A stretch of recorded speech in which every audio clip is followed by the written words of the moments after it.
Hello बच्चों, welcome to your maths class. पिछली video में मैंने सैम्पल पेपर के 10 एमसीक्यू करवा दिए थे, तो आज मैं 11 नंबर क्वेश्चन से शुरू करवाती हूँ। तो जो बच्चे इस चैनल पर पहली बार आए हैं तो प्लीज़ वो पिछला वीडियो देख लें तो उन्हें समझ में आएगा। मैं सीबीएसई सैम्पल पेपर करवा रही हूँ जो सीबीएसई ने दिया है 2024 बोर्ड एग्जाम के लिए। इसी पैटर्न में क्वेश्चन आएंगे, इसी तरह के क्वेश्चन आएंगे। ठीक है बच्चों, तो मैं अब करवाती हूँ क्वेश्चन नंबर 11। ठीक, देखिए ये है क्वेश्चन 11 एमसीक्यू।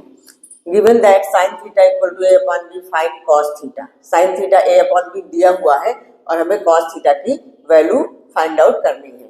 ठीक है, तो हम cos थीटा कई तरीके से फाइंड आउट कर सकते हैं, ट्रायंगल बना के भी कर सकते हैं, या एक सिंपल सा मेथड जो है, हमारी जो आइडेंटिटी है मैंने सिखाया हुआ है जब ट्रिग्नोमेट्री करवा रही थी। sin square theta plus cos square theta equal to 1। ये आइडेंटिटी तो सबको पता ही है। ठीक है बच्चों, तो हमारा cos स्क्वायर थीटा क्या हो जाएगा, sin स्क्वायर थीटा को हम उस साइड ले जाएंगे तो ऐसा हो जाएगा cos square theta equal to 1 minus sin square theta, ऐसा होगा। ठीक है, अभी sin थीटा की वैल्यू a अपॉन b है तो हम यहाँ पे पुट करेंगे। हमें cos थीटा की वैल्यू निकालनी है तो हमें मिल जाएगी cos theta equal to 1 minus sin theta है a अपॉन b, तो a अपॉन b का होल स्क्वायर। ठीक, बहुत इजी क्वेश्चन है, इस वाले आइडेंटिटी से इजीली हो जाएगा। ट्रायंगल वगैरह बना के करने की जरूरत नहीं है, इसी से ज्यादा इजी होगा, टाइम भी कम लगेगा। तो 1 माइनस अब a upon b whole square है तो ये हो जाएगा a स्क्वायर अपॉन में b स्क्वायर।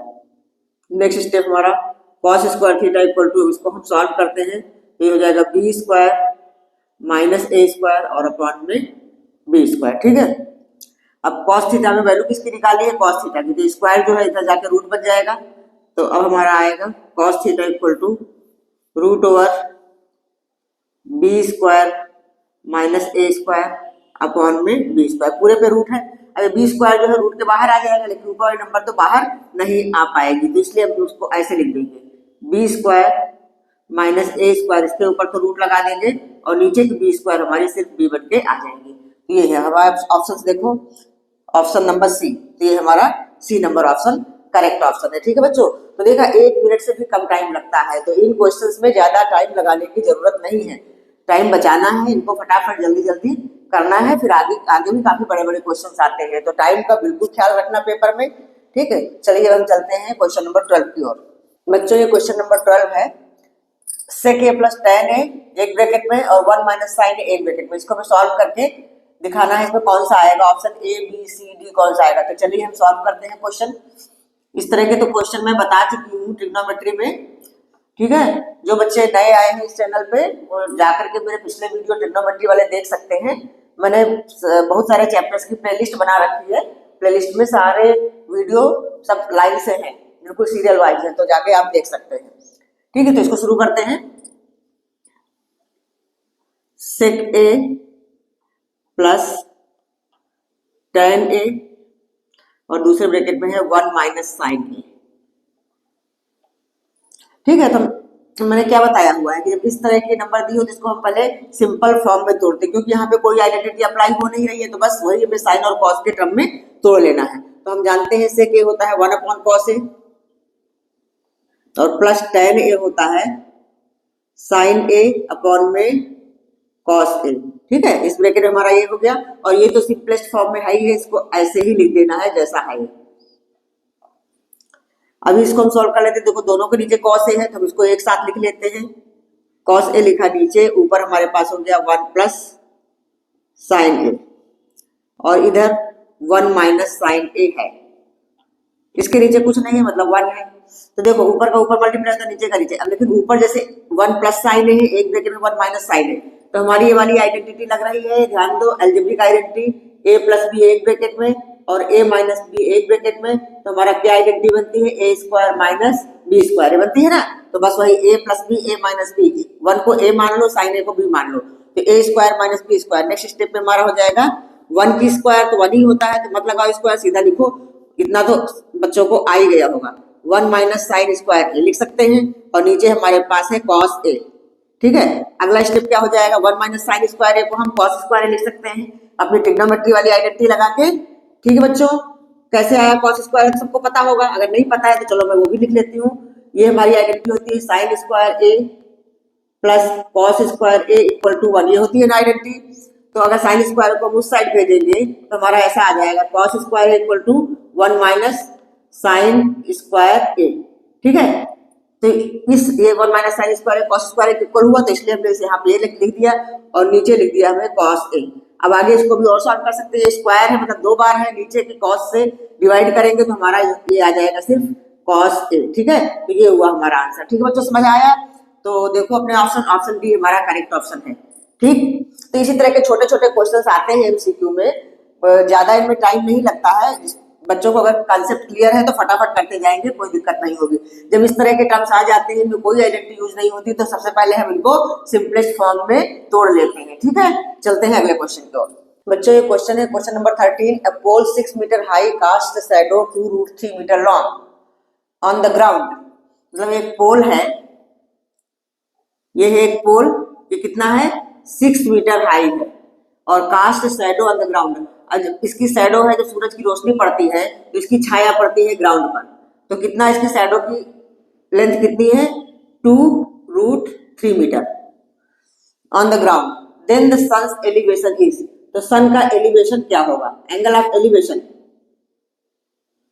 ठीक है, ये हम मान लेते हैं कि हमारा ए बी है पोल और बी सी है शैडो।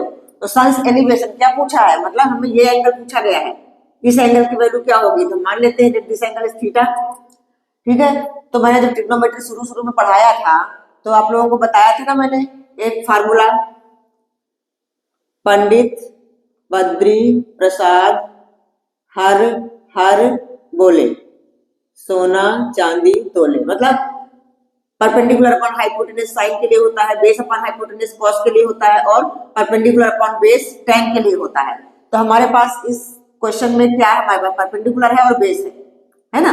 जो एंगल सन का एलिवेशन पूछा गया है, एंगल ऑफ एलिवेशन ये होता है, एंगल ऑफ डिप्रेशन ऊपर होता है, एंगल ऑफ एलिवेशन नीचे से कुछ हम ऊपर की तरफ देखते हैं तो जो एंगल बनाता है ग्राउंड से वो एंगल ऑफ एलिवेशन होता है। ठीक है, तो हमारा यहाँ पे परपेंडिकुलर अपॉन बेस, परपेंडिकुलर दिया है बेस दिया, तो परपेंडिकुलर अपॉन बेस क्या है tan थीटा। ठीक है, तो बस हम इसको लिख लेते हैं, लेट ए बी पोल, या कुछ मत लिखो, डायरेक्ट ही कर सकते हैं, तुमने बता दिया कि ए बी पोल है और बी सी इसका, बस सीधा ऐसा भी लिख सकते हो। ए बी है पोल जो कि 6 मीटर लॉन्ग है और बी सी है शैडो, ये समझने के लिए आप लोग लिख सकते हो। ये कितना है 6 मीटर लॉन्ग और ये कितना है 2√3 मीटर। ठीक है, तो हम बस सीधा क्वेश्चन करते हैं in triangle ABC, in triangle ABC tan theta. tan theta हम क्यों ले रहे हैं, क्योंकि हमारे पास परपेंडिकुलर और बेस है, तो परपेंडिकुलर हमारा है tan थीटा हो जाएगा हमारा ट्रायंगल AB अपॉन में BC। तो अगले स्टेप में हम इसको ऐसा लिख सकते हैं tan theta equal to 6 upon 2√3। ठीक है, अब 2 से 6 कट रहा है, 3 आ गया। ठीक, तो नेक्स्ट स्टेप में हमारे पास क्या आ जाएगा, tan theta equal to 3 upon में √3। ठीक है, अब इसको हम रेशनलाइज कर लेते हैं, जब नीचे इसका रूट हटाना है या डायरेक्ट भी तो आप काट करके इसको कर सकते हो। तो अभी ऊपर हो गया हमारे पास 3√3 और नीचे हो गया √3 का √3 से मल्टीप्लाई होकर 3, 3 कट गया, √3 आ गया, मतलब हमारे पास क्या आ गया tan थीटा इक्वल टू आ गया √3। तो tan थीटा √3 कब होता है, 60 डिग्री पे होता है ना। ट्रिग्नोमेट्रिक टेबल याद है आप लोगों को, वो भी मैंने वीडियो डाला हुआ है, जा करके देख सकते हो कैसे लर्न करना है, कैसे जल्दी लर्न हो जाएगा। तो tan थीटा 60 डिग्री पे √3 की वैल्यू होती है। तो अब इसको हम डायरेक्ट ही कर दो या ऐसे लिख लो tan theta equal to tan 60 degree. तो हमारा थीटा क्या हो जाएगा, थीटा इक्वल टू 60 डिग्री, तो एंगल ऑफ एलिवेशन हो जाएगा 60 डिग्री। तो हमारा ऑप्शन ए ये करेक्ट। तो देखा, मतलब सारी चीजें यूज होती हैं, सब कुछ पढ़ना है। चैप्टर 8 में 8.1, 8.2, 8.3 सब कुछ करना है। उसके बाद फिर ये 9.1 का सवाल है जो application of trigonometry, some application of trigonometry में छोटे छोटे सवाल जो दिए देखो 1 नंबर में आया हुआ है, शुरू के छोटे छोटे सवाल है, और जो बाद में बड़े क्वेश्चंस हैं वो आएंगे 4 मार्क्स में। ठीक है, 4 या 5 मार्क्स में आते हैं। पूरा ट्रिग्नोमेट्री 12 मार्क्स का आता है, चैप्टर 8 और चैप्टर 9 मिला करके। ठीक है, तो एक समझ में आया क्वेश्चन है ना, इजी, बहुत इजी है, कुछ भी नहीं है सवाल में। ठीक है, अब हम आगे बढ़ते हैं।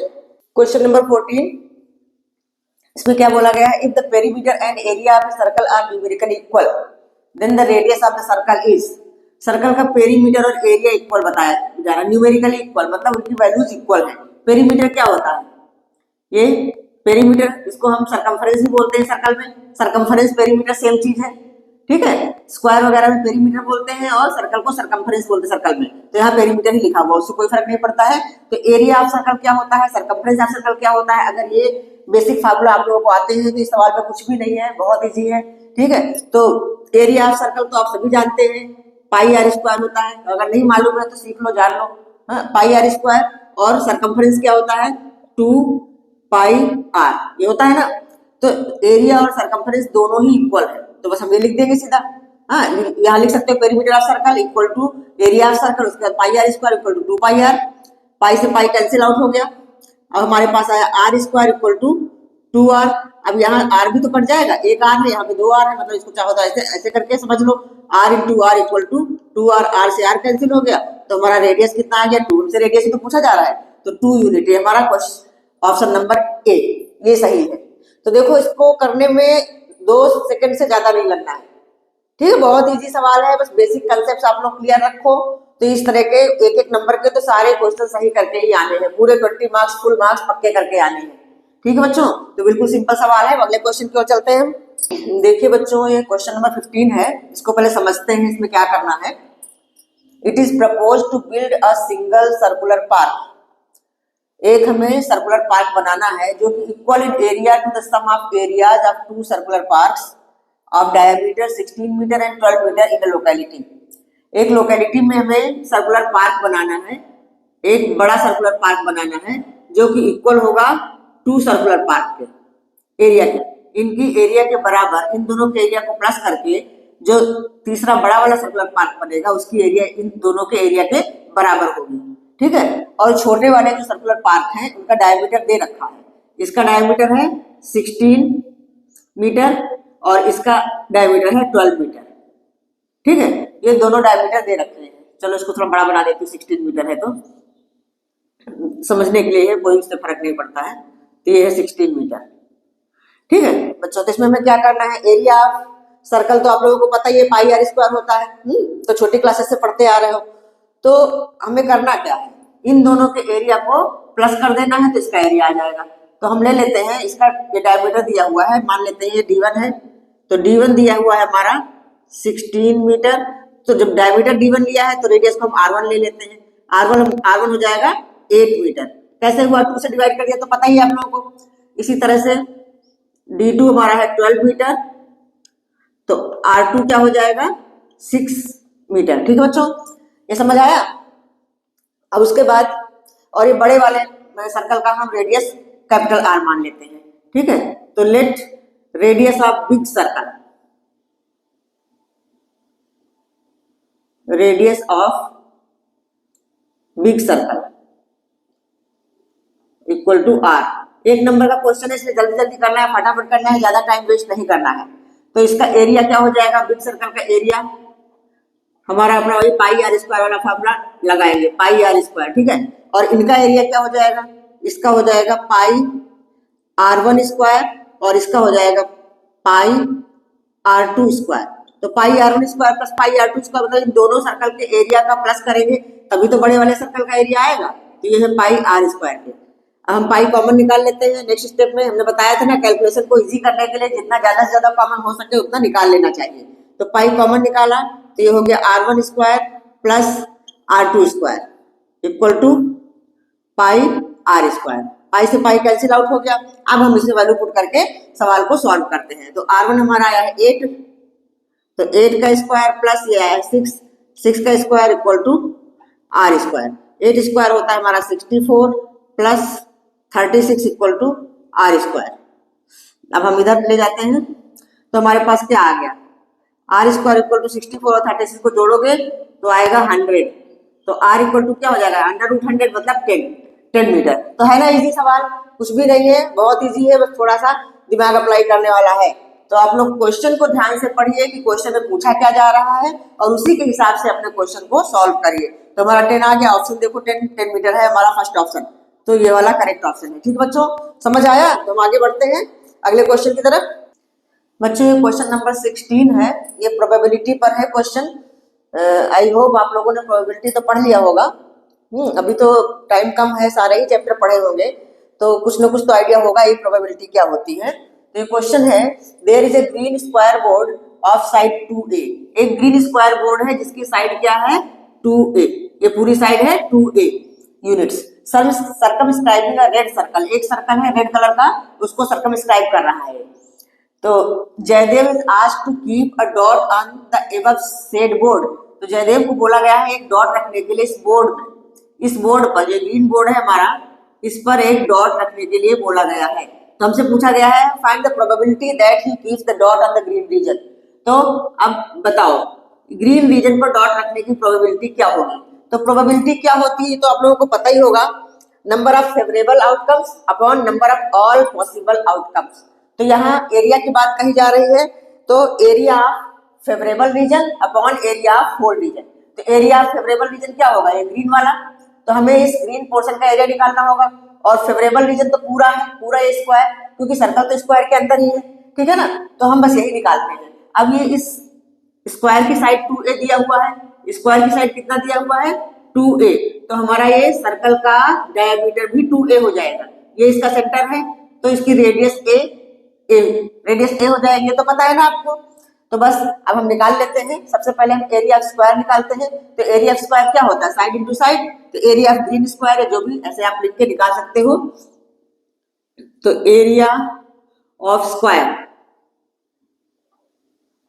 इक्वल टू हो जाएगा 2a मल्टीप्लाई 2a, तो कितना हो गया 4a स्क्वायर। अब एरिया ऑफ सर्कल निकाल लो, रेड सर्कल, यहाँ ग्रीन स्क्वायर जो लिखो या ऐसे लिख लो। अब हम लिखेंगे एरिया ऑफ रेड सर्कल। ये इसका एरिया क्यों निकाल रहे हैं सर्कल का, क्योंकि हम इस पूरे स्क्वायर के एरिया में सर्कल के एरिया माइनस करेंगे तब ग्रीन रीजन का एरिया आएगा ना। तो एरिया ऑफ सर्कल क्या होता है पाई आर स्क्वायर, तो पाई इंटू ए स्क्वायर, क्योंकि इसका रेडियस भी तो ए है, सर्कल का रेडियस भी तो ए है। अब हम ये ग्रीन रीजन का एरिया निकालेंगे, area of square, area of square excluding the circle, ये area of green region of the square जो भी है, तो कुछ भी लिख के आप करो, area of square excluding the circle, क्योंकि जब सर्कल को हम एक्सक्लूड करेंगे तभी तो ग्रीन रीजन आएगा, और उसको डॉट रखनी है ग्रीन रीजन पर ही, excluding the area of circle, area of circle. ये बात समझ आ रही है ना। तो क्या हो जाएगा area of square excluding the area of circle, तो एरिया ऑफ स्क्वायर में से हम एरिया ऑफ सर्कल माइनस कर देंगे, मतलब आएगा 4a square minus pi a square. अब इसको इसमें से हम a स्क्वायर कॉमन निकाल ले अगर, तो a स्क्वायर और ब्रैकेट में आ जाएगा 4 माइनस पाई। ठीक है बच्चों, ये बात समझ में आ गई। अब हमें प्रोबेबिलिटी निकालनी है, probability of the event. Probability क्या होती है, प्रोबेबिलिटी ऑफ द इवेंट तो पता है ना, फेवरेबल आउटकम अपॉन में टोटल आउटकम, जो भी हमारे पास टोटल है। तो फेवरेबल क्या है, डॉट को ग्रीन रीजन में रखना है, फेवरेबल है ग्रीन रीजन, तो हमारा ग्रीन रीजन ये आ गया है, तो प्रोबेबिलिटी बस सीधा डायरेक्ट निकल जाएगी, इसमें कुछ भी नहीं करना है। प्रोबेबिलिटी हमारी हो जाएगी a स्क्वायर इंटू 4 माइनस पाई और अपॉन में पूरे स्क्वायर का एरिया, मतलब ये 4a square, a square cancel out हुआ, तो हमारा आ गया 4 माइनस पाई और अपॉन में 4। देखो है कहीं ऑप्शन में 4 माइनस pi upon 4, option number B correct answer है। ठीक है बच्चों, तो समझ में आया। प्रोबेबिलिटी तो बहुत ही इजी चैप्टर है, कुछ नहीं है इसमें, बस हमें समझना है कि ये इस क्वेश्चन में क्या क्या कहा गया है, उसी के हिसाब से हम काम करते जाएंगे, आ जाएगा। ठीक है, तो बढ़ते हैं अगले क्वेश्चन की ओर। ये क्वेश्चन है बच्चों, ये भी प्रोबेबिलिटी का ही क्वेश्चन है। 2 cards of hearts and 4 cards of spades are missing from a pack of 52 cards। 52 cards का पैक है, उसमें से 2 हार्ट के कार्ड और 4 कार्ड स्पेड के मिसिंग है, खो गए। तो हमसे पूछा है what is the probability of getting a black card. तो ब्लैक कार्ड की प्रोबेबिलिटी क्या है, ब्लैक कार्ड पाने की प्रोबेबिलिटी क्या है फ्रॉम द रिमेनिंग पैक, जो बचा हुआ पैक है उसमें से ब्लैक कार्ड पाने की प्रोबेबिलिटी क्या है। तो सबसे पहले हम देख लेते हैं कि कितने कार्ड्स बच रहे हैं। तो नंबर ऑफ रिमेनिंग कार्ड्स निकाल लेते हैं, number of remaining cards, number of remaining cards. क्या हो जाएगा भाई, टोटल कार्ड्स कितने होते हैं 52, तो 52 में माइनस करेंगे कितने, 2 तो हार्ट के और 4 हैं स्पेड्स के, तो 2 प्लस 4 ये माइनस हो जाएगा, तो कितना आ गया 52 माइनस 6, 52 में 6 माइनस करोगे तो कितना आएगा 46। इतने कार्ड तो बच रखे हैं। अब देखो इसमें ब्लैक कार्ड क्या, आप लोगों को पता है ना, ताश के पत्ते, कार्ड मतलब ताश के पत्ते, उसमें क्या होते हैं पूरे टोटल 52 कार्ड्स होते हैं, 13 13 करके चारों। तो जो हार्ट होता है वो रेड कलर का होता है, और एक और डायमंड होता है, मतलब हार्ट मतलब पान, डायमंड वाला ईट, ये दोनों रेड कलर के होते हैं, और स्पेड मतलब हुकुम, और एक होता है चिड़ी, इसको क्लब बोलते हैं, वो ब्लैक कलर के होते हैं। ठीक है, तो हमसे ब्लैक कलर पूछा जा रहा है, तो अब हमारे पास कितने ब्लैक कलर के, नंबर ऑफ ब्लैक कलर भी निकाल लेते हैं। रिमेनिंग कार्ड्स तो हमने 46 निकाल लिया। अब नंबर ऑफ ब्लैक कलर, देखो ब्लैक भी 26 होते हैं और रेड भी 26 होते हैं, क्योंकि दो चीजें रेड होती हैं और दो चीजें ब्लैक होती हैं। हार्ट और डायमंड रेड होता है और स्पेड्स और क्लब ब्लैक होता है। तो नंबर ऑफ ब्लैक कार्ड्स जो बच रहे हैं वो हम निकाल लेते हैं। नंबर ऑफ ब्लैक कार्ड्स क्या हो जाएगा भाई, 26 ब्लैक कार्ड टोटल होते हैं, और इसमें ब्लैक कार्ड कितने, 4 कार्ड्स ऑफ स्पेड, स्पेड तो ब्लैक ही होता है ना, तो कितने निकल गए, 4 निकल गए। तो नंबर ऑफ ब्लैक कार्ड्स हमारे पास कितने बचे, 22। तो probability of getting black card, probability of getting black card, probability getting black card, ये सीधा ई लिख दो यहाँ पे, event getting black card, probability of getting black card क्या हो जाएगा, फेवरेबल नंबर और अपॉन में total outcomes, number of favourable outcomes और अपॉन में टोटल आउटकम्स, यही तो होता है ना प्रोबेबिलिटी। तो नंबर ऑफ फेवरेबल जो पूछा गया है तो 22 और अपॉन में टोटल आउटकम्स कितने रह गए हैं 46, तो ये हमारी प्रोबेबिलिटी हो जाएगी। तो देखो अपने ऑप्शंस में ऑप्शन नंबर बी ये करेक्ट ऑप्शन है। ठीक है, देखो 2 क्वेश्चन प्रोबेबिलिटी के दिए हुए एक एक नंबर में, और आगे ज्यादा नंबर के में भी आते हैं प्रोबेबिलिटी के क्वेश्चंस। ठीक है बच्चों, तो प्रोबेबिलिटी और स्टैटिस्टिक्स दोनों मिला करके शायद 11 और 12 मार्क्स का होता है। तो ये दोनों चैप्टर बहुत इजी है, स्टैटिस्टिक्स भी बहुत इजी है, प्रोबेबिलिटी भी बहुत इजी है, इनको अच्छे से पढ़िए तो कम से कम इनके मार्क्स आपके न जाने पाए, और बहुत आसान है करना। ठीक है बच्चों, तो अब अगले क्वेश्चन की ओर बढ़ते हैं। बच्चों क्वेश्चन नंबर 18 है, ये स्टैटिस्टिक्स से आया हुआ है। ये क्वेश्चन देखिए, find the upper limit of the model class from the given distribution. ये डिस्ट्रीब्यूशन हमें दिया हुआ है, ठीक है, तो इसमें से हमें मॉडल क्लास बताना है। ऑप्शंस दिए हैं ये 165, 160, 155 और 150। तो ऐसे सवालों को करने के लिए ये जो हमारा क्वेश्चन दिया हुआ है, सॉल्यूशन में हम ऐसी एक टेबल बना लेते हैं समझने के लिए। ठीक है, ये हाइट इन सेंटीमीटर, ये हमारा हाइट इन सेंटीमीटर जो यहाँ लिखा हुआ है, बिलो 140, 145 भी ऐसे ही उतार लेंगे, और नंबर ऑफ गर्ल्स ये है सेकंड कॉलम। अब हम थर्ड कॉलम में क्या करें, क्लास इंटरवल लिखेंगे। इसमें क्लास इंटरवल के रूप में नहीं लिखा हुआ है, ऐसे बिलो करके लिखा हुआ है, तो पहला तो हमारा यही हो जाएगा बिलो 140। फिर दूसरे में क्या लिखा है, बिलो 145 लिखा है, मतलब 140 से 145 तक, तो हमारा क्लास इंटरवल बनेगा ये 140 टू 145 इसके सामने। अब ये इसके सामने क्या बनेगा, ये सारे क्लास इंटरवल आप लोग लिख लीजिए, 145 टू 150, फिर ये 150 टू 155, अगला बनेगा 155 टू 160, और लास्ट में हमारा 160 टू 165। ये हमने क्लास इंटरवल बना लिया। उसके बाद ये जो दिया हुआ है, क्यूमुलेटिव फ्रीक्वेंसी दी हुई, नंबर ऑफ बस जो है ये क्यूमुलेटिव फ्रीक्वेंसी है, तो इसमें से हम फ्रीक्वेंसी निकालेंगे। फ्रीक्वेंसी कैसे निकालते हैं, ऊपर वाला जो है वो तो एज इट इज लिख देते हैं 4, फिर कैसे निकालते हैं, नीचे वाले में से ऊपर वाला माइनस करके, 11 में से 4 माइनस करेंगे तो आएगा हमारा 7, फिर 29 में से 11 माइनस करेंगे तो क्या आएगा, 9 में बन गया 8, 2 में 18 आ जाएगा, ये आ जाएगा हमारा 18। फिर 40 में से 29 माइनस करेंगे तो आएगा 11, 46 में से 40 माइनस करेंगे तो आएगा 6, 51 में से हम 46 माइनस करेंगे तो क्या आएगा 5। तो ये हमने फ्रीक्वेंसी, अपना फ्रीक्वेंसी डिस्ट्रीब्यूशन ये निकाल लिया, फ्रीक्वेंसी निकाल लिया। अब हमसे पूछा गया है मॉडल क्लास, तो मॉडल क्लास क्या होता है, अपनी फ्रीक्वेंसी को आप चेक करो, जो सबसे ज्यादा मैक्सिमम फ्रीक्वेंसी है, मैक्सिमम फ्रीक्वेंसी क्या है 18, ये है ना मैक्सिमम फ्रीक्वेंसी, तो बस इसी के सीध वाला जो है वो मॉडल क्लास हो जाता है, ये जिसकी फ्रीक्वेंसी सबसे ज्यादा है। बिल्कुल सिंपल सवाल है, कुछ भी नहीं है, ये मैंने सारा कुछ बनाया है हम लोग को समझाने के लिए। तो फ्रीक्वेंसी सबसे ज्यादा 18 ये है, मॉडल क्लास ये है, मैक्सिमम फ्रीक्वेंसी 18 तो मिडिल क्लास हमारा ये। जब मिडिल क्लास हमको पता चल गया तो हमसे पूछा गया अपर लिमिट। अपर लिमिट क्या होती है? देखो ये लोअर लिमिट होती है, अपर लिमिट होती है, तो बस अपर लिमिट हमारी क्या आ जाएगी? अपर लिमिट बताओ क्या होगी? अब तो पता चल ही गया होगा ना, अपर लिमिट हमारी होगी 150, तो हमारा ये आंसर होगा। ठीक है, हमें मैक्सिमम फ्रीक्वेंसी देखनी होती है, उसी के सामने वाला जो क्लास होता है वो मॉडल क्लास हो जाता है। और मॉडल क्लास में अगर हमसे लोअर लिमिट पूछा गया होता तब भी आंसर दे देते, अपर लिमिट पूछा इसलिए हम भी आंसर दे देंगे। ठीक है बच्चों, तो ये समझ में आया। स्टैटिस्टिक्स बहुत ही इजी चैप्टर है, मीन मीडियन मोड 3 चीजें हैं, अच्छे से कर लोगे तो प्रोबेबिलिटी और स्टैटिस्टिक्स मिला के 11 मार्क्स का आता है आपके बोर्ड एग्जाम में। ठीक है, 11 मार्क्स आपके पक्के हो जाएंगे, अच्छे से कर लो इसको। ठीक है, अब बढ़ते हैं अगले क्वेश्चन की ओर।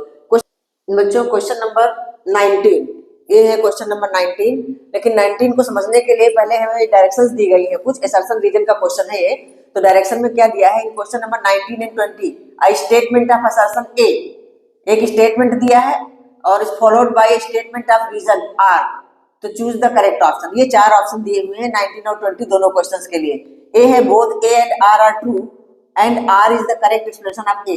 पहले में है कि दोनों ए और आर सही हैं और आर जो है ए का करेक्ट एक्सप्लेनेशन है, सही एक्सप्लेन कर रहा है। तो अगर ऐसा है तो हम ऑप्शन ए पे टिक लगाएंगे। ये both A and R are true, दोनों ए और आर सही है, लेकिन R is not the correct explanation of A. R जो है ए का सही एक्सप्लेनेशन नहीं है। तो अगर ऐसा होता है तो बी को टिक करेंगे, या A is true but R is false तो सी को टिक करेंगे। A is false but R is true तो हम डी को टिक करेंगे। पहले ये बात समझना है। अब हम क्वेश्चन की तरफ चलते हैं। क्वेश्चन 19 में स्टेटमेंट ए है, असर्शन क्या कह रहा है कि total surface area of the top is the sum of the curve surface area of the hemisphere and the curve surface area of the cone. ये टॉप है, टॉप मतलब लट्टू, जो नचाते ना लट्टू, तो कह रहे हैं इसका टोटल सरफेस एरिया क्या होगा? Curve surface area of hemisphere और plus curve surface area of cone. ये तो होता है, तो पता है, ये बात तो सही है, हमारा स्टेटमेंट ए तो सही है। अब दूसरा स्टेटमेंट जो रीजन वाला है वो पढ़ लेते हैं। रीजन में क्या कह रहा है? Top is obtained by fixing the plane surfaces of hemisphere and cone together. Top को कैसे बनाया गया है? जो हेमिस्फीयर का प्लेन सरफेस है वो और जो कोन का प्लेन सरफेस है वो, उन दोनों को आपस में फिक्स करके बनाया गया है। तो ये भी बात सही है। ठीक है, तो ये दोनों ही स्टेटमेंट हमारे, ये सही है, ये भी सही है, और ये जो स्टेटमेंट आर है इसका करेक्ट एक्सप्लेनेशन दे रहा है, बिल्कुल सही एक्सप्लेन कर रहा है। तो इसलिए हमारा ऑप्शन नंबर ए होगा। बस इतना सा करना है, इतना करने के लिए इतना मैंने लिखा समझाने के लिए आप लोगों को। ठीक है बच्चों, तो इस क्वेश्चन नंबर 19 का हमारा ऑप्शन ए होगा। इसमें कुछ भी नहीं करना है, अच्छे से समझना है, स्टेटमेंट और रीजन दोनों को समझ करके फिर अपने ऑप्शन को चूज करना है। ठीक है, तो क्वेश्चन नंबर 19 के लिए हमारा ऑप्शन ए हो गया। ठीक है, अब क्वेश्चन 20 में लिख देती हूँ और उसके बाद फिर उसका भी बताऊंगी क्या होगा। तो 19 और 20 इस टाइप के आएंगे बोर्ड एग्जाम में, ये समझ लीजिए आप लोग। इसमें कुछ करना नहीं है, खाली इनको समझना है। ठीक है बच्चों, तो चलते हैं क्वेश्चन नंबर 20 की ओर। बच्चों ये क्वेश्चन नंबर 20 है, इसमें स्टेटमेंट ए दिया हुआ है, ये है -5 0 5 इज एन अरिथमेटिक प्रोग्रेशन। ये हमें बताना है कि अरिथमेटिक प्रोग्रेशन है कि नहीं। तो हम इसको चेक कर लेते हैं या नहीं है। अरिथमेटिक प्रोग्रेशन में क्या होता है? कॉमन डिफरेंस सेम होता है, तो हम डी निकालते हैं पहले a2 - a1 करके, a2 - a1, तो क्या हो जाएगा? -5/2 -5, तो कितना हो गया? -5/2 +5, तो ये हो जाएगा -5 + 10 और अपॉन में 2, कितना आ गया? 10 में से 5 घटाया 5/2, तो ये हमारा आ गया डी कॉमन डिफरेंस। अब दूसरा भी, और मैं सबके कॉमन डिफरेंस निकाल लेते हैं। अब हम a3 - a2 दूसरा वाला कॉमन डिफरेंस निकालते हैं, मतलब डिफरेंस सब में इक्वल होगा तभी a3 होगी, तो a3 - a2 भी निकाल लेते हैं। a3 हमारा है -5/2 और a3 हमारा 0 है, a3 है 0 -5/2, तो माइनस माइनस प्लस हो गया, तो हमारा +5/2 आ गया। तो देखो हमारा पहला डिफरेंस भी वही है, दूसरा भी है, अब तीसरा भी निकाल सकते हैं हम। तीसरा हमारा है 5/2 -0, तो ये भी हमारा 5/2 आ गया। तो हमारा डी सेम है, मतलब कॉमन डिफरेंस आ गया, इसमें डी सेम है, तो ये तो स्टेटमेंट ए हमारा करेक्ट है। ठीक है, D is same, D is same, तो ये स्टेटमेंट हमारा सही है।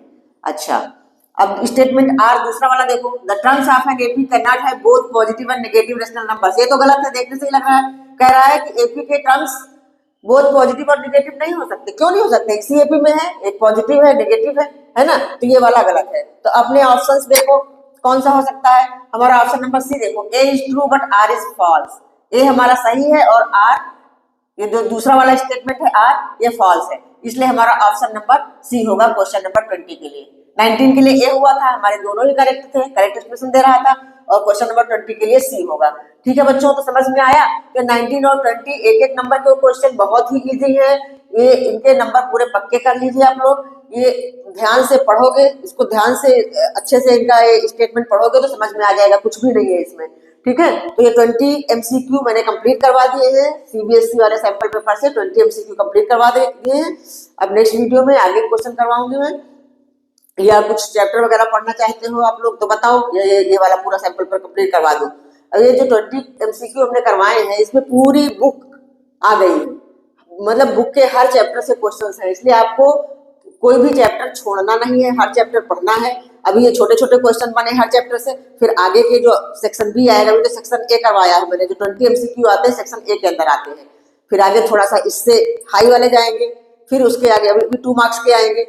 जैसे हमारा रियल नंबर वाला चैप्टर है, बहुत छोटा है, 6 मार्क्स के क्वेश्चन आते हैं, छोटा सा क्वेश्चन, इसमें 1 नंबर का भी आया हुआ था, शायद 1 या 2 क्वेश्चन आए हुए थे। उसके बाद 2 मार्क्स में प्रूव करने वाले आएंगे, जो अगला सेक्शन भी है, जैसे √2 को इरेशनल प्रूव करो, √3 को करो, √5 को करो, या 2 + 3 √5, इस तरह के प्रूव करने वाले क्वेश्चन तो पक्का ही आएंगे। इसलिए रियल नंबर बहुत ही इजी चैप्टर है, छोटा चैप्टर है, उसमें से ये कुछ चीजें HCF और LCF वाला जो जैसे पिछले वीडियो में मैंने बताया था क्वेश्चन, तो ये सब कॉन्सेप्ट्स आप लोग क्लियर कर लो। 6 मार्क्स रियल नंबर से पक्के बिल्कुल कहीं नहीं जाएंगे अगर अच्छे से कर लोगे तो।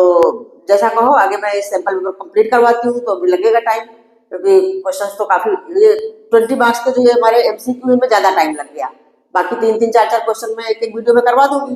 ठीक है, तो आप लोग देखते रहना और साथ साथ पढ़ते भी रहना। अपनी एनसीईआरटी बुक बिल्कुल अच्छे से पढ़ लो, सारे एग्जाम्पल सहित, और सैंपल पेपर तो मैं करवा ही रही हूँ। और फिर अभी तो थोड़ा इतना कम टाइम तो कम हो ही गया है, लेकिन फिर भी अभी करने वाले बच्चे कर सकते हैं, जिनका बेसिक अच्छा है वो बड़े आराम से तैयारी अच्छी कर सकते हैं और पूरे 100 मार्क्स का तैयार कर सकते हैं। ठीक है बच्चों, तो आज इतना ही, मिलते हैं नेक्स्ट वीडियो में। वीडियो कैसा लगा बताना, या कुछ पूछना हो तो बताना, अच्छा लगा हो तो लाइक करना, शेयर करना, सब्सक्राइब करना। ठीक है बच्चों, मिलते हैं नेक्स्ट वीडियो में, तब तक के लिए बाय।